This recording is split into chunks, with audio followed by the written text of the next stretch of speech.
Assalamualaikum.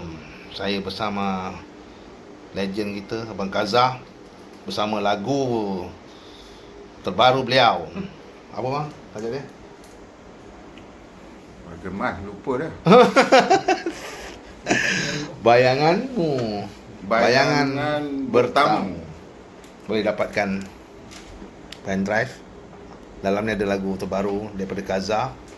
Kalau siapa nak boleh order dengan saya ataupun dengan Kazah, baju, merchandise.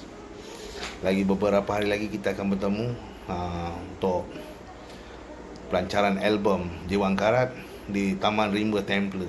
Saya jemput. Ada nak cakap apa tak? Nyanyi sikit. Wajahmu. Lirik tak ingat. Abang tu dia belanja wajahmu aje. Tak apa. Kalau nak dengar ni. Ada. Okey.